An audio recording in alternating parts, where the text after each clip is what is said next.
आऊज़ बिल्लाहि मिनश्शैतानिर रजीम बिस्मिल्लाहिर्रहमानिर्रहीम। शुरू करता हूँ अल्लाह के नाम से जो बड़ा मेहरबान नहायत रहम करने वाला है।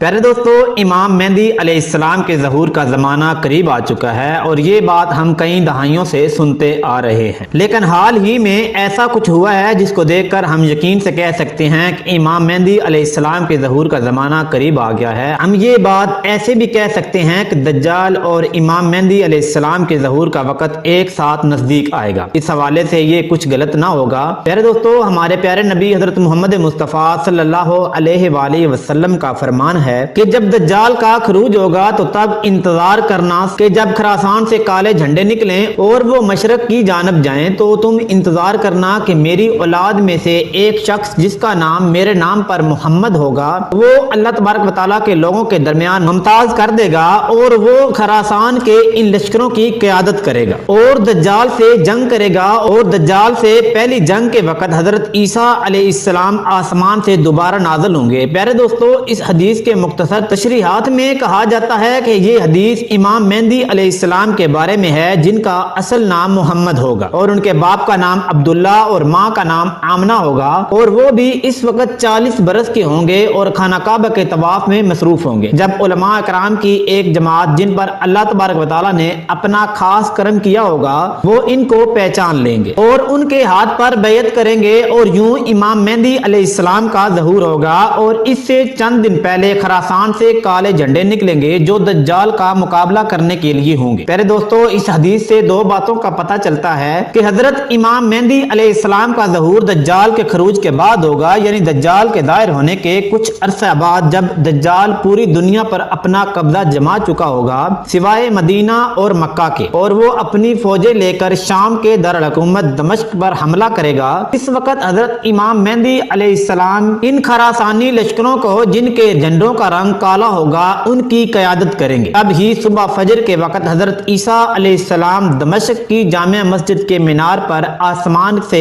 फरिश्तों के कंधों पर टेक लगाए हुए नाज़िल होंगे। यार दोस्तों, हमने इस बारे में बहुत तफसील से पढ़ रखा है, लेकिन ऐसा कौन सा मामला हुआ कि जिसकी बना पर हम ये कहने पर एतमाद हैं कि अब खरासान से काले झंडे निकलने का वक्त आ गया है। सबसे पहले हम ये जानते हैं कि खरासान किस इलाके का नाम है। प्यारे दोस्तों, मौजूदा खरासान मुल्क ईरान का सूबा है और खरासान का एक इलाका अफगानिस्तान में भी शामिल है, यानी पुराने जमाने का वो खरासान जिसके बारे में नबी करीम सल्लल्लाहु अलैहि वसल्लम ने पेशगोई फरमाई थी, वो दरअसल एक ही इलाका था, मगर मौजूदा हदबंदियों के बाद वो इलाका दो हिस्सों में तकसीम होकर दो मुल्कों के तसर्रुफ में है, जिनमें ईरानी और खरासान और अफगानी खरासान शामिल है। प्यारे दोस्तों, अब बात करते हैं कि जो इस तरफ इशारा कर रहा है कि अनकरीब खरासान से निकलने वाले काले झंडों का लश्कर दज्जाल से मुकाबला करने के लिए निकलेगा। हम जानते हैं कि नबी करीम सल्लल्लाहु अलैहि वसल्लम की हदीस के मुताबिक, जिनमें उन्होंने कयामत की निशानियां बयान फरमाई हैं, उनमें कहा गया है कि दज्जाल के खरूज से पहले मुसलमानों और ईसाइयों ने मिलकर यहूदियों से जंग करनी है और इसके बाद मुसलमान और ईसाई आपस में जंग करेंगे और इस दौरान दज्जाल का खरूज होगा। प्यारे दोस्तों, तो वो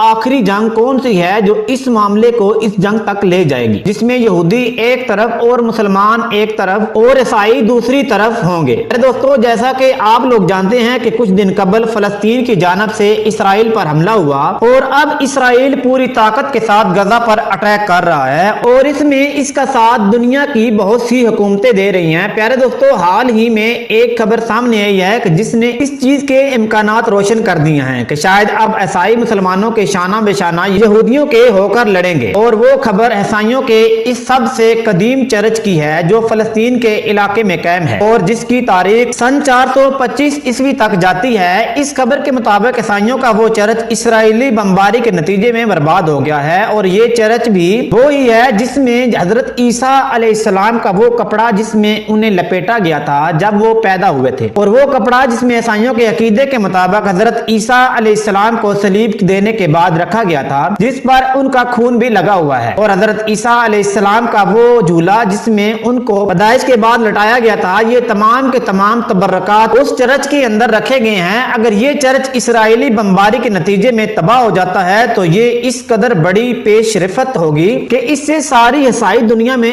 آفت مچ جائے گی، اور موجودہ حالات کا یہ طوفان بھی مذہبی جذبات کے اس شعلہ انگیزی کو روک نہیں سکے گا۔ بات کرنے کا مقصد یہ ہے کہ اگر چرچ کی تباہی کی خبر باہر آئی تو دنیا پر عیسائیوں کا رد عمل شدید ہوگا۔ اب تک کی معلومات کے مطابق چرچ کی تباہی کی خبر کو باہر نکلنے دیا نہیں جا رہا، کیونکہ یہ ڈر اسرائیل کو بھی ہے کہ اس طرح سے عیسائی یہودیوں کے خلاف نہ ہو جائیں۔ البتہ اس سے پہلے ہی پوری عیسائی دنیا میں فلسطینیوں کے حق میں بے شمار مظاہرے ہو رہے ہیں، اور کئی جگہوں پر خاص طور پر امریکہ کے دارالحکومت واشنگٹن میں یہودی کے حق میں نکلنے والی ایک ریلی کا ٹکراؤ فلسطین کے حق میں نکلنے والی ایک ریلی سے ہوا، جہاں پر شدید ہاتھا پائی اور لڑائی ہوئی، کافی لوگ زخمی بھی ہوئے۔ پیارے دوستو، یہ سب باتیں اس جانب اشارہ کر رہی ہیں بے شک امت مسلمہ غفلت اور بے حسی کی نیند سو رہی ہے، لیکن اللہ رب العزت اپنی مدد کے اشارے دے رہا ہے اور کم وقت میں کفار کو غرق کر دے گا۔ پیارے دوستو، ہم جانتے ہیں کہ اس وقت اسلامی دنیا میں ایران وہ واحد ملک ہے جو فلسطین کے ساتھ کھڑا ہے، اور پرانے خراسان کا بیشتر حصہ بھی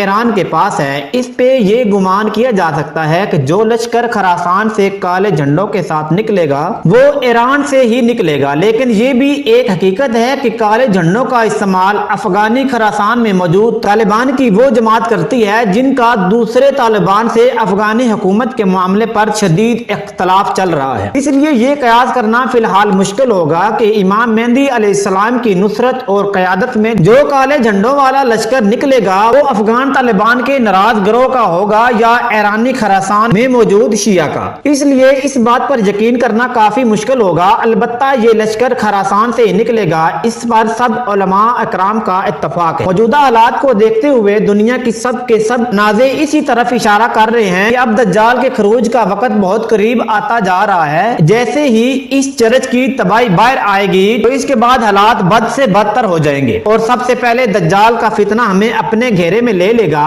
اللہ تبارک و تعالیٰ سے دعا ہے کہ دجال کے اس فتنے سے جس میں مسلمانوں کی اکثریت گرفتار ہوگی، اس فتنے سے اللہ تبارک و تعالیٰ ہمیں محفوظ رکھے اور ہمارا ایمان سلامت رکھے، اور دجال کی وہ نشانی کہ اس کے ماتھے پر کافر لکھا ہوگا ہمیں وہ دیکھنے کی توفیق عطا فرمائے، کیونکہ حدیث کے مطابق یہ نشانی صرف صاحب ایمان لوگ ہی دیکھ سکیں گے جن کے دلوں میں منافقت نہیں ہوگی اور جن کا ایمان پاک صاف اور خالص ہوگا۔ پیارے دوستو، آنے والے حالات کس طرف جاتے ہیں یہ تو اللہ تبارک و تعالیٰ ہی جانتا ہے، ہم انسان تو اندازہ ہی لگا سکتے ہیں۔ دعا ہے کہ اللہ تبارک و تعالیٰ ہمارا ایمان سلامت رکھے اور ہمیں دجال کے مقابل لڑنے والوں میں شامل کرے، آمین یا رب العالمین۔